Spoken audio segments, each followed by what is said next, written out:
귀하신 하나님의 말씀은 열왕기 하 3장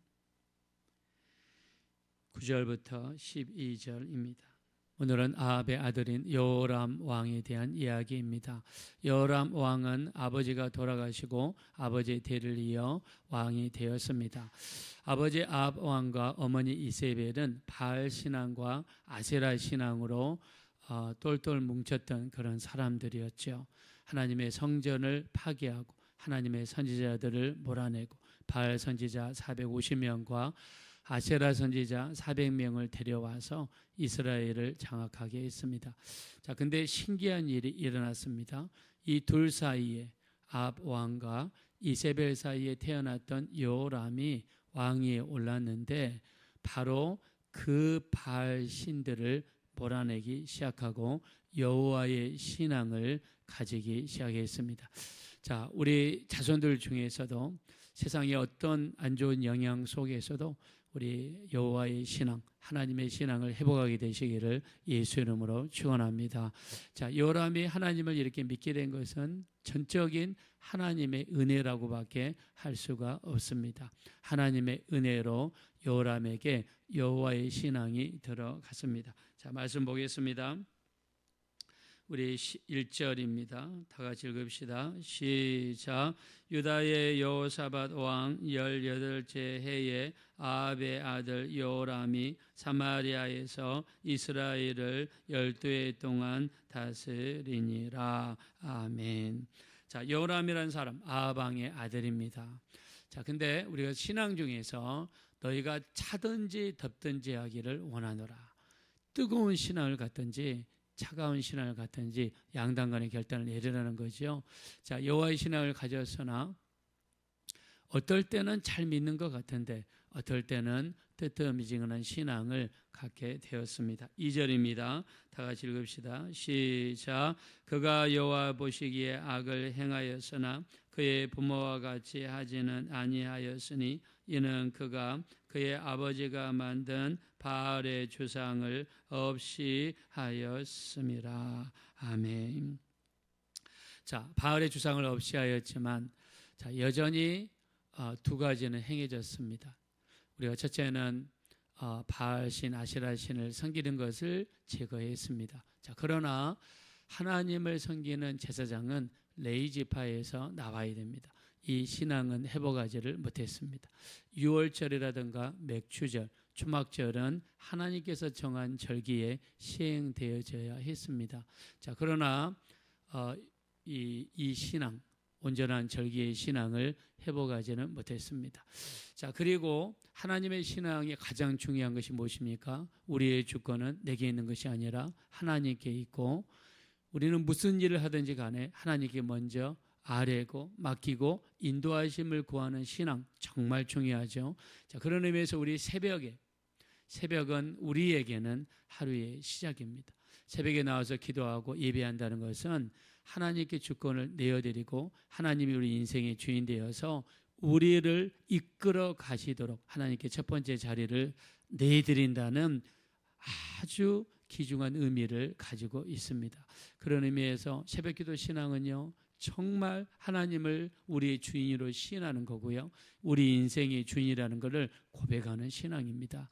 자, 근데 여호람은요, 그냥 자기가 원하는 대로 모든 일을 먼저 실시합니다. 내가 결정하고 내가 실시하고 내가 먼저 추진합니다. 자, 모압이라는 나라가 있습니다. 이 나라는 원래 북이스라엘에게 조공을 바치던 나라였습니다. 자, 조공을 얼마나 바쳤는지 한번 보실까요? 4절 말씀 보겠습니다. 다 같이 읽겠습니다. 시작.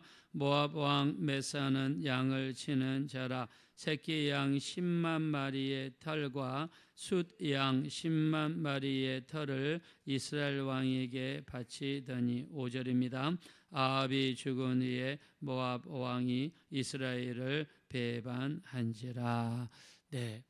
자, 모압이라는 나라는요, 아합 왕이 살아있을 때 조공을 바쳤습니다. 10만 마리 양털, 숫양 10만 마리 양털, 다 해서 20만 마리 양털을 바쳤습니다.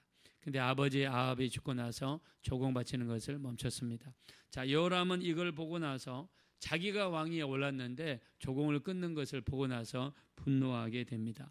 혼자 쳐들어가기에는 역부족이어서 인간적인 생각을 동원합니다. 남쪽 유다와 더 남쪽 에돔 족속을 끌어들이기 시작합니다. 그리고 연합군을 형성해서 모압을 치러 갔습니다. 자, 세 개 나라가 연합했으니 이 군사들은 충분히 많았을 것입니다. 근데 가다가 문제가 생겼습니다. 가도 연못은 나오지 않고 샘물은 나오지 않고 물을 찾을 수가 없었습니다. 그 많은 병사들이 그 뜨거운 날씨 속에서 참으로 필요한 것이 물이었겠죠. 자, 근데 7일 동안 가도 물을 찾을 수가 없었습니다. 자기들이 먼저 계획하고 자기들이 먼저 실시하고 하나님께 물어보지 않고 길을 가다가 물이 나오지 않으니까 그 다음에 하나님을 원망하기 시작합니다. 자, 우리 한번 말씀 보겠습니다. 9절입니다. 다 같이 읽겠습니다. 9절 시작. 이스라엘 왕과 유다 왕과 에돔 왕이 가더니 길을 둘러간 지 7일에 군사와 따라가는 가축을 먹일 물이 없는지라. 10절입니다. 이스라엘 왕이 이르되 슬프다. 여호와께서 이 세 왕을 불러 모아 모압의 손에 넘기려 하시는도다 하니. 하나님께서는 이 전쟁을 지시한 적이 없어요. 하나님께서는 이 세 족속을 불러 모은 적도 없습니다. 여호람 왕이 하나님을 섬기는 여호와 신앙을 회복하였지만 여전히 자기가 주인이고 여전히 내가 주인이 되어서 내가 결정하고 내가 계획을 세우고 내가 모든 일 이끌고 가면서 일이 틀어지면 왜 하나님 나를 도와주지 않습니까? 이 신앙밖에 머무르지를 않았습니다. 우리도 마찬가지죠. 우리도 때로는 우리 새벽기도 나오시는 분들은 당연히 하나님께 여쭤보고 하나님께 물어보고 인도하심을 구합니다. 우리는 당연히 그렇게 합니다. 근데 이렇게 못할 때도 있습니다. 내가 생각할 때 너무 좋아요. 내가 생각할 때 이거는 꼭 해야 되겠어요. 기도하지 않습니다. 서두릅니다. 추진합니다. 근데 갑자기 뻥크가 났어요. 그때 하나님을 원망합니다. 하나님 왜 이러십니까? 우리가 사사기 신앙을 보면 사사기 신앙이 그렇죠. 대표적인 신앙이 기드온 시대에 심했습니다. 사사기 6장에 보니까 하나님께서는 기드온을 부르기 전에 이스라엘 백성들이 그 전에 문제를 해결해 줬더니 그 다음부터는 마음껏 살고 죄를 짓고 하나님 앞에 대적했습니다. 하나님은 이 땅에 있는 하나님의 백성들이 떵떵거리고 자기 마음대로 살다가 지옥 가는 것을 원치 않으시죠. 고통을 보내고 어려움을 보내서라도 깨닫게 만드셔서 하나님을 의지하게 만들고 믿음을 의지하게 만드십니다. 이게 하나님의 뜻이에요. 왜요? 이 땅에서 좀 힘들게 살아도 우리가 이 육체를 벗었을 때 지옥 가는 것보다는 훨씬 낫기 때문이죠.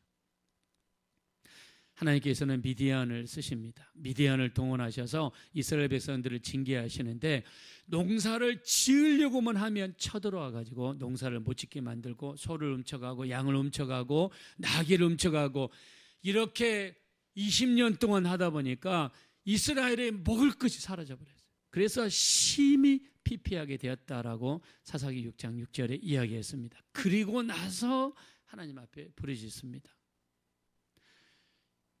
이 기도원도 하나님 앞에 원망하죠. 우리 사사기 6장 13절에 보니까 하나님이 어찌하여 우리를 버리셨나이까? 하나님이 어찌하여 우리와 함께 하시면 이런 일이 있습니까? 불평하고 원망합니다. 우리 그 전에 우리 삶을 돌아봐야 됩니다. 내가 하나님을 우선하는 삶을 살았는가? 내가 무슨 일을 하고 내가 어떤 일을 추진하고 내가 어떤 일을 계획할 때 하나님께 맡기며 물어보며 하나님이 들어오시도록 내가 충분한 시간과 충분한 기도를 했는가?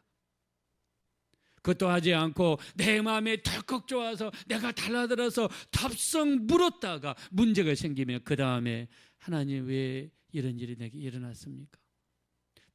딱 그 신앙이 여호람의 신앙이에요. 여호람은 그냥 자기가 좋은 대로 계획한 대로 자기가 눈에 좋은 대로 했다가 실패하니까 하나님 왜 우리에게 이런 어려운 일을 하십니까? 엘리사를 부르자고 이야기합니다. 남쪽 유다의 왕인 여호사밧은요 굉장히 훌륭한 왕이에요. 하나님의 뜻을 물어봅시다. 그래서 찾아보니까는 엘리사가 있습니다. 근데 엘리사는 처음에 거절합니다. 내가 왜 너희한테 가서 너희 말을 들어야 되느냐? 너희가 섬기는 바알 신한테 가서 물어봐라. 자, 그럼에도 끈질기게 이야기하니까 엘리사가 찾아오기 시작합니다. 자, 우리 한번 보겠습니다. 15절 보겠습니다. 15절 다 같이 한번 읽겠습니다. 시작. 이제 내게로 검은 거 탈 자를 불러 오소서. 아니라 검은 거 타는 자가 검은 거를 탈 때에 여호와의 손이 엘리사 위에 있더니, 엘리사가 불러왔습니다. 그리고 검은 거 타는 자를 불러서 하나님을 찬양하게 합니다. 그때 하나님의 손이 임하기 시작합니다. 자, 하나님의 손이 임했다는 것은 하나님께 기도하지도 않았고 물어보지도 않았지만 하나님의 손이 나타난 것은 전적인 하나님의 궁일하심이고 하나님이 일방적으로 궁일히 여기시는 하나님의 은혜인 줄로 믿습니다. 우리는 걷길로 가고 우리는 잘못했어도 언제나 우리를 받아주시고 우리를 용서해 주시는 하리아와 같은 하나님의 사랑입니다. 이 은혜가 우리에게 넘치기를 바랍니다. 자, 그 다음에 하나님이 말씀하시죠. 16절입니다. 다 같이 읽겠습니다. 시작. 그가 이르되 여호와의 말씀이 이 골짜기에 개천을 많이 팔아 하셨나이다. 아멘. 자, 성경에 보니까 개천을 많이 팔아. 이 골짜기에. 자, 무슨 말입니까? 이 폭을 넓히라는 겁니다. 그릇을 만들라는 겁니다. 자, 나중에 이 에돔 땅에서 물이 흘러옵니다. 자, 에돔 땅에서 어떻게 물이 흘러왔는지는 우리 성경이 자세히 이야기하지 않았지만 하나님의 기적입니다. 7일 동안 갔어도 물이 없던 곳에 갑자기 에돔 땅에서 물이 흘러오게 하십니다. 이거를 하나님의 기적이라고 그러죠. 우리가 비록 잘못된 길로 갔고 잘못된 방법을 선택했어도 언제든지 하나님께 돌아가기만 하면 하나님은 우리를 긍휼히 여기셔서 은혜를 베풀어 주시는 줄로 믿습니다. 하나님은 자, 먼저 골짜기에 개천을 많이 팔아 그랬습니다. 우리가 잘 아는 것처럼 페르시아 제국을 세운 사람은 고레스 왕입니다. 고레스 왕은 페르시아라는 나라를 세우고 나서 이스라엘 백성들을 70년 동안 바벨론의 포로로 잡혀있던 이스라엘 백성들을 석방하고 예루살렘에 돌아가 성전을 지을 수 있도록 공포를 했던 왕이 고레스입니다. 고레스가요, 바벨론 성을 점령할 때, 바벨론 성은 난공불락의 성입니다. 외벽이 있고 내벽이 있고 그 벽도 높이가 20m가 되고 폭이 무려 30m가 됩니다. 그리고 그 성이 바벨론 성을 90km로 돌아가면서 둘러싸고 있고 성 밖에는요 유프라테스 강에서 물을 끌고 와가지고 바벨론 성 주변을 강이 둘러싸고 있어요. 난공불락의 성입니다. 고레스가 바벨론을 점령해서 어떻게 했느냐, 유프라테스 강 상류로 올라갑니다. 그리고 거기에다가 수많은 지천 수로 공사를 합니다. 작은 천을 만들어요. 강을 파기 시작합니다. 그래서 상류에서 내려온 물이 밑에 하루로 내려가지 못하고 고레스가 판 지천으로 분산되도록 만듭니다. 그랬더니 바벨론 성을 주변에 둘러싸고 있는 유프라테스 강이 마릅니다. 마르자 바벨론 성으로 들어가는 비밀 통로가 발견됩니다. 그리를 통해서 들어가서 그날 밤에 하나님의 성전, 예루살렘 성전에서 훔쳐가지고 왔던 하나님의 장과 성물을 이용해서 귀족 1000명을 동원해서 잔치를 하고 있었던 왕이 있습니다. 그 왕이 벨사살 왕입니다. 다니엘서 5장에 나오죠. 그때 갑자기 벽에 손이 써지면서 메네 대기로 바르신 벽에 글씨가 써집니다. 달아보고 달아보니 부족해서 버린다. 자, 이게 1000명의 귀족들을 데리고 잔치를 하는데 하나님의 손이 나타났습니다. 이 글을 다니엘이 해석합니다. 그때 그날 밤에, 잔치하는 그날 밤에 고레스가 쳐들어가서 벨사살 왕을 죽입니다. 그날 밤에 벨사살 왕이 죽어요. 자, 이 고레스라는 왕은요, 이 바벨론 성을 점령하기 위해서 상류에다가 지천을 팠습니다. 자, 이와 똑같은 일이 오늘 이 성경에 이루어집니다. 골짜기에 개천을 많이 파라고 하나님이 명령하십니다. 그리고 여기에 뭐가 몰려옵니까? 자, 20절 보겠습니다. 20절 시작. 아침이 되어 소재 드릴 때 물이 에돔 쪽에서부터 흘러와 그 땅에 가득하였더라. 아침에 소재를 드리는데, 하나님께 예배를 드리는데 에돔 쪽에서 물이 흘러왔습니다. 그리고 그 골짜기에 물이 가득 차는 역사가 일어났습니다.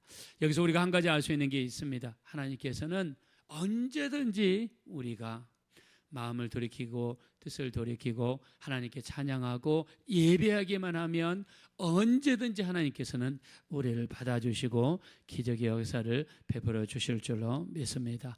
자, 우리는 하나님께 맡기는 신앙을 잘해야 됩니다. 맡기는 신앙을 잘해야 돼요. 자, 우리 잠언서 16장 9절에 보니까 사람이 마음으로 자기 길을 계획할지라도 그 발걸음을 인도하시는 분은 누굽니까? 여호와시라고 말씀했습니다. 내가 마음으로 내 길을 계획할지라도 우리 발걸음에 인도하시면 하나님이세요. 무슨 말입니까? 아무리 인간이 계획을 해도 하나님이 개입하지 않으시면 아무것도 못한다는 사실이에요. 그래서 잠언서 3장 우리 5절부터 8절에 보니까 너는 마음을 다하여 여호와를 신뢰하고 내 명철을 의지하지 말라. 너는 범사의 그를 인정하라. 그리하면 내 길을 지도하시리라. 스스로 지혜롭게 여기지 말지어다. 여호와를 경외하며 악에서 떠날지어다 그랬습니다. 너는 범사의 그를 인정하라. 자, 우리는 하나님 앞에 철저하게 맡겨야 됩니다. 성경에 맡겨야 할 것들이 몇 가지 있죠. 시편 37편 5절입니다. 너희 길을 여호와께 맡겨라. 그를 의지하면 그가 이루시고, 우리는 길을 맡겨야 될 줄로 믿습니다. 우리 시편 55편 22절입니다. 내 짐을 여호와께 맡겨라. 그가 너를 붙드시고 의인의 요동함을 허락지 아니하시리로다. 우리는 짐을 맡겨야 됩니다. 예수님도 말씀하시죠. 마태복음 11장 28절 수고하고 무거운 짐진 자들아 다 내게로 오라. 내가 너희를 쉬게 하리라. 나는 마음이 온유하고 겸손하니 내 멍에를 메고 내게 배우라. 그리하면 너의 마음이 쉼을 얻으리니. 여러분, 진정한 쉼은요, 우리 마음이 쉼을 얻고 평안이 있을 때 진정한 평안이 가정에 이루어지는 줄로 믿습니다. 세 번째는 행사를 맡겨야 됩니다. 잠언서 16장 3절입니다. 너의 행사를 여호와께 맡겨라. 그리하면 너의 경영하는 것이 이루어지리라 하셨습니다. 네 번째는 염려를 맡겨야 됩니다. 베드로전서 5장 7절입니다. 너의 염려를 주께 맡겨버려라. 그가 너희를 돌보심이라 말씀하셨습니다. 하나님은 우리를 돌보십니다. 필요한 것을 채워주시고 발걸음을 인도하시기 때문에 염려를 하나님께 맡겨야 될 줄로 믿습니다. 우리 이 맡기는 것은 뭘 통해서 이루어집니까? 기도를 통해서 이루어집니다. 우리가 계획하고 일을 시작하기 전에 가장 중요한 것은 기도하는 것입니다. 우리 하나님 이렇게 말씀하시죠. 유다를 멸망하시기 전에 하나님이 이런 말씀을 하십니다. 에스겔서 22장 30절에 나로 하여금 멸하지 못하게 할 그 사람을 찾고 찾았으나 찾지 못하였으므로 유다를 명한다는 것입니다. 자, 이때 당시에 고관들은 타락했습니다. 선지자들도 타락했습니다. 백성들도 걷길로 갔습니다. 그래서 하나님은 유다를 멸하시기로 작정하십니다. 근데 멸하시기 전에 나로 하여금 멸하지 못하게 할 사람을 찾고 찾았으나 없으므로 하나님이 멸하신다. 우리 대한민국도 마찬가지입니다. 우리 대한민국 지금 위기입니다. 큰 위기입니다. 지금 나라는 둘러 쪼개졌습니다. 여러분, 대통령이 탄핵이 되든 탄핵이 되지 않든 간에 우리나라는 지금 심각합니다. 지금 전 세계는요, 전 세계에서 제조업을 할 수 있는 나라가 5개예요. 미국, 독일, 일본, 한국, 중국 5개밖에 없어요. 이 5개 나라는요, 지금 AI, HBM 반도체, 시스템 반도체, 로봇, 자율주행으로 아주 전심전력을 하면서 나가고 있어요. 일본이 지금까지 우리나라한테 반도체에 뒤졌습니다. 근데 반도체 사업에 수십조를 쏘아 부으면서 대만의 TSMC를 불러들여가지고 공장을 건설하고 지금 생산을 시작하고 있어요. 우리한테 졌던 소니가 TV에서 졌죠. 근데 소니가 지금 부활하고 있습니다. 삼성 지금 뒤로 물러나고 있어요. 지금 우리나라 큰일 났습니다. 북한은 지금 핵무기를 고도화시키고 있고 저 북한에 위협이 있습니다. 여러분 우리나라 중간에 지금 딱 낑겨가지고 샌드위치 신세가 되고 어떻게 될지 모릅니다. 대한민국을 위해서 기도해야 됩니다. 우리 여든 야든 떠나서 가장 중요한 게 우리나라 아닙니까? 우리나라가 잘 살아야죠. 우리나라가 발전해야죠. 우리 교회가 한국 교회가 부흥해야죠. 우리나라를 위해서 기도할 사람을 하나님은 저는 지금도 찾고 계시다고 믿습니다. 찾고 있습니다. 우리가 기도해야 됩니다. 유다가 멸망하기 전에 하나님은 유다를 위해서 기도할 사람을 찾았는데 없었다는 거예요. 나라를 위해서 기도하셔야 되고 우리 가정을 위해서도 기도하셔야 되고 내 자녀들을 위해서 기도하셔야 되고 우리 손주들을 외손자든 친손자든 다 우리 손주들입니다. 우리 손주들을 위해서 기도하셔야 됩니다. 그들이 멸망하지 않도록 기도할 사람은 하나님이 찾으시는 줄로 믿습니다. 우리는 기도해야 돼요. 우리 삶을 위해서 기도하셔야 돼요. 요람은 하나님께 기도하지 아니하고 달라들었다가 7일 동안 물을 찾지 못하는 어려움에 직면했을 때에야 그리고 하나님을 찾았습니다. 이왕이면 일을 추진하기 전에 하나님을 찾았더라면 하는 아쉬움이 있습니다. 우리 하나님께 모든 일거주일 투적을 맡기시고 너의 길을 여호와께 맡겨라. 너의 짐을 여호와께 맡겨라. 너의 행사를 여호와께 맡겨라. 너의 염려를 주께 맡겨버려라. 하나님은 맡기며 기도하는 사람을 찾습니다. 맡길 수 있는 우리 모두가 되어주시기를 예수 이름으로 축원드립니다. 이 시간 기도하실 때 우리 하나님께 맡기기 원합니다. 우리가 계획하고 우리가 추진하고 우리가 일을 하다가 실패했을 때 하나님을 원망하고 하나님께 찾아오는 자가 되지 않게 하시고 우리 계획하고 일을 시작하기 전에 하나님께 여쭤보고 하나님께 맡기고 인도하심을 구하며 하나님의 뜻인지 아닌지 먼저 여쭤볼 수 있는 너는 범사의 그를 인정하라. 그리하면 내 길을 지도하시리라 했습니다. 범사에 하나님께 맡기고 기도할 수 있는 우리가 되게 도와주십시오. 우리 합심으로 간절히 기도하겠습니다. 허락하시고 잡으라시 하나님 진심으로 감사합니다. 우리를 긍휼히 여겨주시고 불쌍히 여겨주십시오. 우리 하나님 우리를 도와주세요. 우리 하나님 우리를 불쌍히 여겨주세요. 우리 하나님 우리 주변에서 우리를 향해서 원망하고 우리를 향해서 비판하고 우리를 향해서 안 좋은 이야기를 하고 그런 소리를 우리 하나님이 들으시는 줄 압니다. 우리 하나님 우리 참으로 또 온전히 하나님께 온전히 맡기고 계획하기 전에 우리 일을 추진하기 전에 기도하고 맡길 수 있는 우리 모두가 될 수 있도록 우리 하나님 인도하여 주십시오. 오직 맡길 수 있는 우리가 될 수 있도록 역사하여 주십시오.